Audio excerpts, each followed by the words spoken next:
Hi, പുതിയൊരു വീഡിയോയിലേക്ക് എല്ലാവർക്കും സ്വാഗതം. നമ്മുടെ ഇന്നത്തെ ടോപ്പിക്ക് നീതി ആയോഗ് ആണ്. അപ്പം NITI Aayog degree prelims third സ്റ്റേജും ഡിഗ്രി മെയിൻസ് ഏത് മെയിൻസ് എക്സാം എഴുതാൻ പോകുന്നവരും ശ്രദ്ധിക്കുക. നമ്മൾ ഇന്ന് നീതി ആയോഗിനെ പറ്റിയിട്ട് ഡീറ്റെയിൽഡ് ആയിട്ടുള്ള ഒരു വേർഷൻ പറയുമ്പം ഞാൻ കൂടുതൽ പ്രാധാന്യം കൊടുക്കുന്നത് കറണ്ട് അഫയേഴ്സിനും പിന്നെ നമ്മൾ ഡിസ്കസ് ചെയ്തിട്ടില്ലാത്ത കുറച്ച് പോയിന്റ്സ് ഉണ്ട് അതിനുമായിരിക്കെ. അപ്പൊ ശ്രദ്ധിച്ചിരിക്കുക, വേഗത്തിൽ പറഞ്ഞു തീർക്കാം. അറിയാൻ വയ്യാത്ത പോയിന്റ്സ് ഒരുപാട് കാണും, നോട്ട് ചെയ്ത് എടുക്കുക. ആദ്യമായിട്ട് നമുക്ക് എല്ലാവർക്കും അറിയാം, നീതി ആയോഗ് എന്ന് പറഞ്ഞു കഴിഞ്ഞാൽ ഫുൾ ഫോം എന്താണ്? National institution for transforming India എന്നുള്ളതാണ് നീതി ആയോഗിന്റെ പൂർണ്ണമായിട്ടുള്ള നാമം. ഇത് പ്രീവിയസ് ചോദ്യമാണ്. പിന്നെ നമുക്കറിയാവുന്നത് എന്താ? നീതി ആയോഗ് ഫോം ചെയ്ത വർഷം 2015 ജനുവരി 1 ഇത് എങ്ങനെയുള്ള ഒരു ബോഡിയാണ്? ഒരു എക്സിക്യൂട്ടീവ് ബോഡിയാണ്. അടുത്ത പോയിന്റ് ആണ്, ഒരു എക്സിക്യൂട്ടീവ് ബോഡിയാണിത്. ഇത് പ്രൈം മിനിസ്റ്ററിന്റെ അണ്ടറിൽ, പ്രധാനമന്ത്രിയുടെ താഴെയുള്ള ഒരു എക്സിക്യൂട്ടീവ് ബോഡിയാണിത്.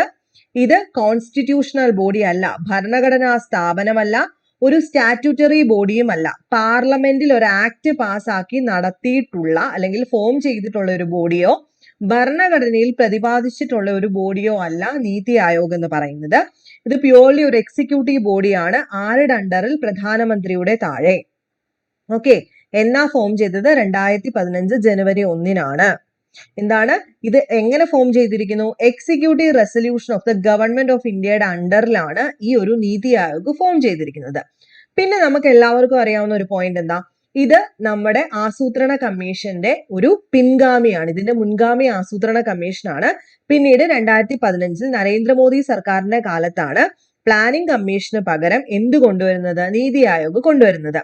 പ്ലാനിംഗ് കമ്മീഷൻ ഏത് അപ്രോച്ചാണ് സ്വീകരിച്ചിരുന്നതെന്ന് ചോദിച്ചിട്ടുണ്ട്. ടോപ്പ് ഡൗൺ അപ്രോച്ച് ആണ്. അതായത് സെന്ററിൽ നിന്നും സ്റ്റേറ്റിൽ നിന്നും ജില്ലകളിലേക്ക് എന്നുള്ള ഒരു അപ്രോച്ചാണ് നമ്മുടെ പ്ലാനിംഗ് കമ്മീഷൻ എടുത്തിരുന്നതെങ്കിൽ നീതി ആയോഗ് എടുത്തിരിക്കുന്നത് ഏത് തരത്തിലുള്ള അപ്രോച്ചാണ്? Bottom up അപ്രോച്ചാണ്. അതായത് state to centre അപ്രോച്ചാണ് NITI Aayog പിന്തുടരുന്നത്. അപ്പൊ planning commission top down approach ആണ്, അതായത് മുകളിൽ നിന്നും താഴെ തട്ടിലേക്ക്. എന്നാൽ നീതി ആയോഗ് ഒരു ബോട്ടം അപ്പ് അപ്രോച്ച് ആണ്, സ്റ്റേറ്റിൽ നിന്നും സെന്ററിലേക്ക്. ഇത് എന്ത് പുറത്തേക്ക് വിടുന്നു അല്ലെങ്കിൽ എന്താണ് ഇത് കാണിക്കുന്നത്? ഒരു കോപ്പറേറ്റീവ് ഫെഡറലിസത്തിനെ ആ ഒരു ബോട്ടം അപ്പ് അപ്രോച്ച് കാണിക്കുന്നു. ഓക്കെ ആണല്ലോ. The Aayog has identified the most backward district in India and brought the concept of aspirational district programme. ഇത് ചോദിക്കാൻ സാധ്യതയുള്ള കുറെ കാര്യങ്ങളുണ്ട്, നമ്മൾ ഒന്ന് നോട്ട് ചെയ്യുക. Aspirational district programme with real time tracking of such parameters as health, education, nutrition and so on. ഈ aspirational district programme എന്ന് പറയുന്നത് ഈ ആയോഗ് കൊണ്ടുവന്നിട്ടുള്ള ഒരു പ്രോഗ്രാമാണ്. എന്തിനു വേണ്ടിയിട്ടാണ്? ബാക്ക്വേർഡ് ഡിസ്ട്രിക്ട്സിനെ, അതായത് ഇപ്പോഴും പുറകിൽ കിടക്കുന്ന പല ജില്ലകളിലും ഇന്ത്യയിലുണ്ട്, പല സംസ്ഥാനങ്ങളിലായിട്ടുണ്ട്. അതിനെ കണ്ടെത്താനായിട്ട് ആ ജില്ലകളുടെ ഹെൽത്ത്, എഡ്യൂക്കേഷൻ, ന്യൂട്രീഷൻ ഒക്കെ മനസ്സിലാക്കിയിട്ട് അതിന് ആ പാരാമീറ്റേഴ്സിനെ എല്ലാം കൂടെ വെച്ചിട്ട് മനസ്സിലാക്കാനായിട്ടുള്ള ഒരു പ്രോഗ്രാമാണ് നീതി ആയോഗിന്റെ അണ്ടറിലുള്ള ആസ്പിറേഷണൽ ഡിസ്ട്രിക്ട് പ്രോഗ്രാം. നീതി ആയോഗിനെ is called the parent of Atal innovation mission. NITI ആയോഗിനെ ഒരു പേരന്റ് ആയിട്ട്, എന്തിന്റെ പേരന്റ് ആയിട്ട്? അടൽ ഇന്നോവേഷൻ മിഷന്റെ പേരന്റ് ആയിട്ട് വേണമെങ്കിലും പറയാം. Technologically advanced solution schools are being equipped with Atal tinkering labs.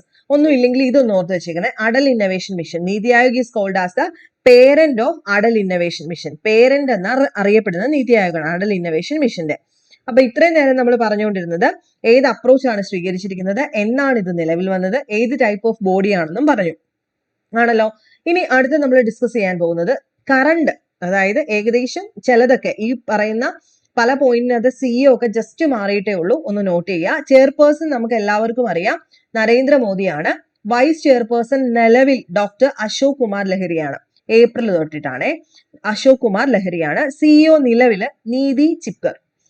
ഇപ്പൊ തൊട്ടടുത്ത ദിവസമാണ് സുബ്രഹ്മണ്യ അയ്യർ മാറിയിട്ട് ഇദ്ദേഹം വരുന്നത്. അതുപോലെ planning commission was scrapped by the central government in August 13, 2014. ആ പ്ലാനിംഗ് കമ്മീഷനെ എടുത്ത് മാറ്റിയ ഡേറ്റ് ആണ് 2014 ഓഗസ്റ്റ് 13. ഇനി നോക്കാം, ഈ പറഞ്ഞതുപോലെ തന്നെ പിന്നെയും ഞാൻ ഒന്നും കൂടെ എഴുതിയിരിക്കുന്നതേ ഉള്ളൂ തെറ്റിക്കാതിരിക്കാൻ. നീതി ആയോഗ് എന്ന് പറയുന്നത് ജനുവരി 1, 2015 പ്ലാനിംഗ് കമ്മീഷന്റെ പിൻഗാമിയായിട്ട് വന്നൊരു ബോഡി ആയിരുന്നു. നമ്മൾ ഒന്നുകൂടെ പറയുന്നു, NITI Aayog established by an executive resolution of the government of India. ഇതൊരു പാർലമെന്റിന്റെ ആക്ട് പ്രകാരം വന്ന ഒരു സ്റ്റാറ്റ്യൂട്ടറി ബോഡിയോ ഒരു കോൺസ്റ്റിറ്റ്യൂഷണൽ ബോഡിയോ അല്ല. Neither A constitutional body nor A statutory body. ഇത് പ്രീവിയസ് ചോദ്യമാണ്. ഇനി ഇതിന്റെ ഏറ്റവും റീസെന്റ് ആയിട്ടുള്ള ഡെവലപ്മെന്റിന്റെ കീ ഇനിഷ്യേറ്റീവ് നോക്കുന്ന സമയത്ത് വികസിത് ഭാരത് അറ്റ് 2047 എന്ന് പറയുന്ന ഏറ്റവും ലേറ്റസ്റ്റ് ആയിട്ടുള്ള ഒരു പോയിന്റ് ആണ്. The newly published series of road map report aim to establish developed India and achieve net zero emission by 2070 through its environmental plan for agriculture and transport and energy sector. ഈ പറയുന്നത് കൂട്ട് തന്നെ നമുക്ക് എല്ലാവർക്കും അറിയാം, നമുക്ക് ഒരു 2030 ആവുമ്പോഴത്തേക്കൊരു ഈ ഒരു എമിഷൻ ഉണ്ടല്ലോ, നമ്മുടെ പ്രധാനമായിട്ട് എൻവയോൺമെന്റൽ പൊല്യൂഷൻ കുറയ്ക്കാനായിട്ട് അങ്ങനെ ഒരു സസ്റ്റൈനബിൾ ഡെവലപ്മെന്റ് ഫോക്കസ് ചെയ്യുന്ന ഒന്നുണ്ട്. അതുപോലെ അതുമായിട്ട് തന്നെ റിലേറ്റ് ചെയ്തിട്ടുള്ളതാണ് നെറ്റ് സീറോ എമിഷൻ 2070 ആവുമ്പോഴത്തേക്കും. അതായത് എൻവയോൺമെന്റൽ പ്ലാൻസും അഗ്രികൾച്ചർ ട്രാൻസ്പോർട്ട് എല്ലാം കൂടെ വെച്ചിട്ടുള്ള എനർജി സെക്ടേഴ്സും എല്ലാം കൂടെ ഇൻക്ലൂഡഡ് ആക്കിയിട്ടുള്ള ഒരു പ്ലാൻ ഉണ്ട്. അതിനകത്ത് ഒന്നാണ് Viksit Bharat 2047 newly published series of road മാപ്പ് ആണ്. കുറെ കാര്യങ്ങളുണ്ട് അതിനകത്ത് ചെയ്യാൻ. എന്തിനു വേണ്ടിയിട്ടാണ് എയിം ചെയ്യുന്നത്? ഡെവലപ്ഡ് ഇന്ത്യ, അതുപോലെ തന്നെ അച്ചീവ് നെറ്റ് സീറോ എമിഷൻ 2070 ആകുമ്പോഴത്തേക്കും. ദെൻ അടൽ ഇന്നോവേഷൻ മിഷൻ നമ്മൾ ഓൾറെഡി പറഞ്ഞു. The national programme operate as a primary project which develop and support entire country through its innovation and entrepreneurship system. ഇതും നീതി ആയോഗിന് അണ്ടറിലുള്ള പുതിയ പ്രോഗ്രാമാണ് Atal innovation mission. Aspirational district programme ഞാൻ already ഇപ്പം ഡിസ്കസ് ചെയ്തു. ഇന്ത്യയിൽ ഇപ്പോഴും ബാക്ക്വേർഡിൽ കിടക്കുന്ന ഒരുപാട് ജില്ലകളുണ്ട്, അതിനെ പുറത്തേക്ക് കൊണ്ടുവരിക, അല്ലെങ്കിൽ എക്കണോമിക് സോഷ്യൽ ഡെവലപ്മെന്റ് അവരെ ഫോക്കസ് ചെയ്ത് അവരെ ഉയർത്തിക്കൊണ്ടുവരിക.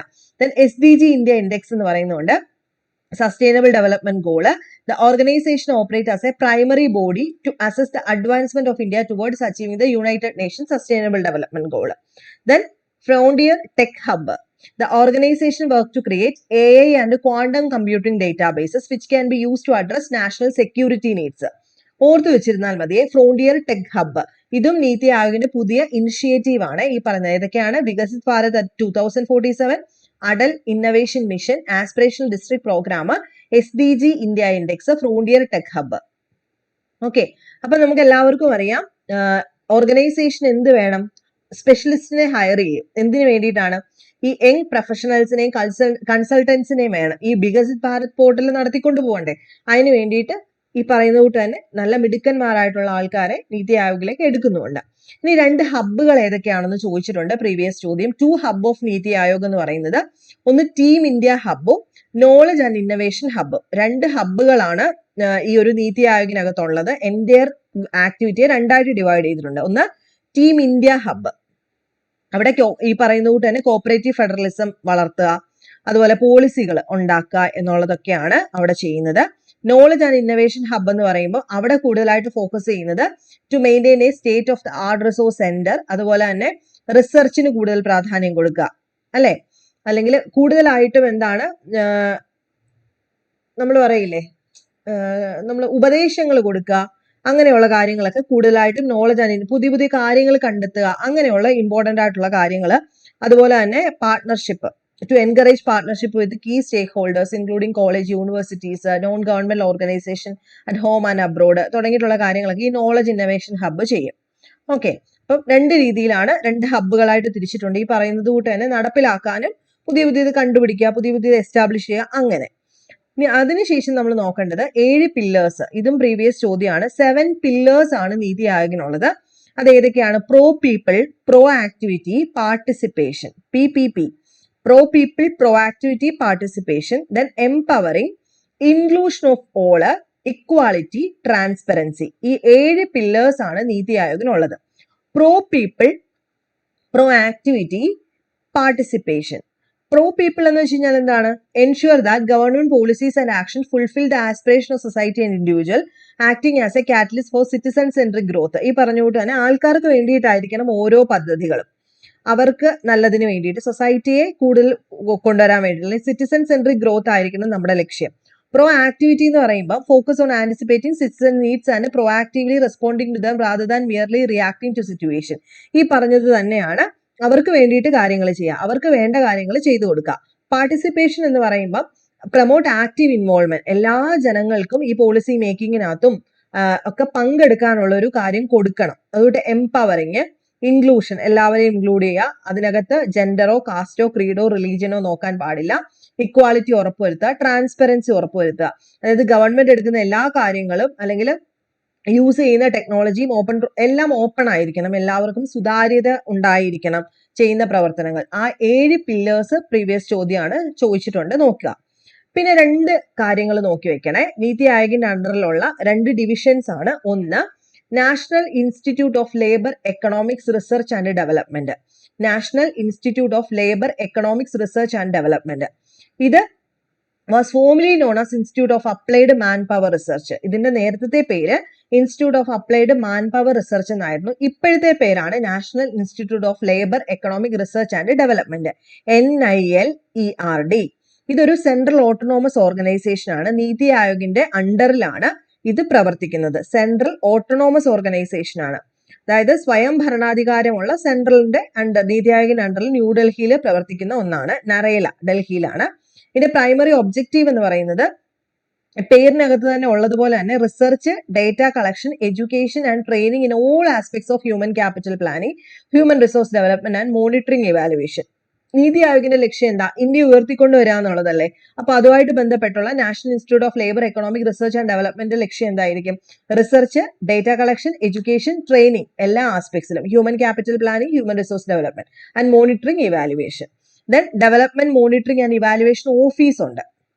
എന്താ അത്? Development monitoring and evaluation office established by the government in 2015. ഇത് attached to the NITI Aayog office ആണ്. നീതി ആയോഗിന്റെ ഓഫീസിനോട് ചേർന്നിട്ടാണ്.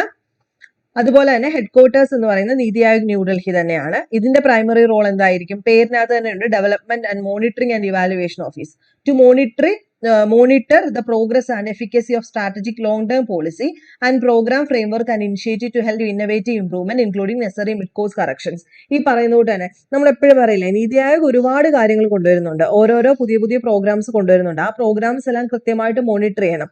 നമ്മളൊരു കാര്യം നടപ്പിലാക്കുമ്പോൾ ലാസ്റ്റ് കൊണ്ടിട്ട് പൊളിഞ്ഞു പോകുന്നതിനേക്കാൾ നല്ലതാണ് ഇടയ്ക്കിടയ്ക്ക് അതിനെ ചെക്ക് ചെയ്തുകൊണ്ടിരിക്കുന്ന ഒരു പല പ്രോസസ്സുകളായിട്ട് ചെയ്യുന്നത് കൊണ്ട് തന്നെ ഇപ്പൊ ആദ്യത്തെ 3 മാസം തന്നെ ചെക്ക് ചെയ്ത് നോക്കും, ഇത് നല്ലതാണോ ചീത്തയാണോ, അല്ലെങ്കിൽ നമ്മുടെ ആ ഒരു കോസ്റ്റ് എഫക്റ്റീവ്നെസ് വർക്ക് ചെയ്യത്തില്ല. അങ്ങനെ ചെയ്യുന്ന ജോലിയൊക്കെ ഈ പറയുന്ന കൂട്ട് തന്നെ ഈ ഒരു ഓഫീസിനാണ്, അല്ലെങ്കിൽ ഡെവലപ്മെന്റ് ആൻഡ് ഇവാലുവേഷൻ ഓഫീസിനായിരിക്കും. അതുപോലെ തന്നെ to actively monitor and evaluate the implementation of program and initiative including the identification of needed resources so as to strengthen the probability of success and scope of delivery. നമ്മളൊരു കാര്യം ചെയ്യത്തില്ല, ഇപ്പൊ തന്നെ ഈ district programme എന്ന് പറഞ്ഞു, ആ programme നടപ്പിലാക്കാനുള്ള പുതിയൊരു പദ്ധതി തുടങ്ങിയാൽ അതിന് എന്തൊക്കെ റിസോഴ്സസ് വേണം, അത് എത്രത്തോളം നമുക്ക് സക്സസ്ഫുൾ ആക്കാൻ പറ്റും, എത്രത്തോളം നമുക്ക് ഡെലിവറി ചെയ്യാൻ പറ്റും, എത്രത്തോളം സക്സസ് എത്തും എന്നൊക്കെ തിരിച്ചറിയുന്നതും മോണിറ്റർ ചെയ്യുന്നതും ഇവാലുവേറ്റ് ചെയ്യുന്നതും ഒക്കെ തന്നെ ഈ പറയുന്ന DMEO ആയിരിക്കും, development monitoring and evaluation office ആയിരിക്കും. ജസ്റ്റ് ഒന്ന് മനസ്സിലാക്കി വെച്ചിരുന്നാൽ മാത്രം മതി. പിന്നെ ഒരു ഇമ്പോർട്ടന്റ് ഫാക്ടർ എന്താണെന്ന് അറിയോ? നീതി ആയോഗിന്റെ ഫിസ്ക്കൽ ഹെൽത്ത് ഇൻഡെക്സ് ഉണ്ട്. എന്താണ് ഫിസ്ക്കൽ ഹെൽത്ത് ഇൻഡെക്സ്? FHI എന്ന് പറയും. അത് 2026 നടത്തിയിട്ടുണ്ടായിരുന്നു. ഇതിനകത്ത് 4 പില്ലേഴ്സ് ആണുള്ളത്. നീതി ആയോഗിന്റെ ഫിസ്ക്കൽ ഹെൽത്ത് ഇൻഡെക്സ് ഇതിനകത്ത് 4 പില്ലറുകളുണ്ട്. ഒന്ന് ക്വാളിറ്റി ഓഫ് എക്സ്പെൻഡിച്ചർ നോക്കും, റവന്യൂ മൊബിലൈസേഷൻ നോക്കും, ഫിസ്ക്കൽ പ്രൂഡൻസ് നോക്കും, ഡെപ്റ്റ് ഇൻഡെക്സ് നോക്കും, അതുപോലെ ഡെപ്റ്റ് സസ്റ്റൈനബിലിറ്റി. അതായത് ഡെപ്റ്റ് ഇൻഡെക്സും ഡെപ്റ്റ് സസ്റ്റൈനബിലിറ്റി ഒരെണ്ണമാണ്, സസ്റ്റൈനബിലിറ്റി ഒന്നായിട്ടാണ് എടുക്കുന്നത്. അങ്ങനെ 4 പില്ലേഴ്സ് വെച്ചിട്ട് ഓരോ സംസ്ഥാനങ്ങളെയും ഇവരെടുത്തു വെച്ച് നോക്കും. എന്നിട്ട് ഓരോ സംസ്ഥാനങ്ങളുടെയും പെർഫോമൻസ് എങ്ങനെയുണ്ടെന്ന് ചെക്ക് ചെയ്യും. അതിനനുസരിച്ച് 2026 ഫിസ്ക്കൽ ഹെൽത്ത് ഇൻഡെക്സ് പ്രകാരം ഫസ്റ്റ് പൊസിഷനിൽ എത്തുന്നത്, അതായത് 18 സ്റ്റേറ്റുകൾ എടുത്തതിനകത്ത് ഫസ്റ്റ് ടോപ്പ് സ്കോറർ ആയിട്ട് രണ്ടാമതും നിൽക്കുന്നത്, അതായത് മുമ്പും ഒഡീഷയായിരുന്നു, ഇപ്പോഴും ഒഡീഷയാണ്. അവരുടെ സ്കോർ 73.1 ആണ്. അതായത് നീതി ആയോഗിന്റെ ഫിസ്ക്കൽ ഹെൽത്ത് ഇൻഡെക്സ് 2026 പ്രകാരം ഒഡീഷയാണ് ഒന്നാം സ്ഥാനത്ത്, 73.1 ആണ് അവരുടെ mark. Second position Goa, third position Jharkhand, Gujarat ആണ് 4th പൊസിഷൻ, 5th പൊസിഷൻ മഹാരാഷ്ട്രക്ക് ഏകദേശം 45 ആണ് സ്കോർ, 45 ആണ് സ്കോർ വരുന്നത്. ഓക്കെ, അപ്പൊ ഇത്രയും പോയിന്റ്സ് എന്ന് പറയുന്നത് നീതി ആയോഗിനെ പറ്റിയുള്ള കറണ്ട് അഫയേഴ്സ് ഇൻക്ലൂഡഡ് ആണ്. അപ്പം ആർക്കെങ്കിലും ഇനി എക്സ്ട്രാ എന്തെങ്കിലും അറിയാമെങ്കിൽ താഴെ കമന്റ് ചെയ്യുക, അത് എല്ലാവർക്കും അതൊരു ഉപകാരം ചെയ്യുമല്ലോ. എന്നും പറയുന്ന പോയിന്റ്സ് ഞാൻ ഒഴിവാക്കിയിട്ടുണ്ട്. നീതി ആയോഗിന്റെ ലക്ഷ്യങ്ങളൊക്കെ നമ്മൾ പലപ്പോഴും പറഞ്ഞിട്ടുണ്ട്, അതുകൂടെ നോക്കുക, അതും പ്രീവിയസ് ചോദ്യമാണ്. നെക്സ്റ്റ് വീഡിയോയിൽ കാണാം.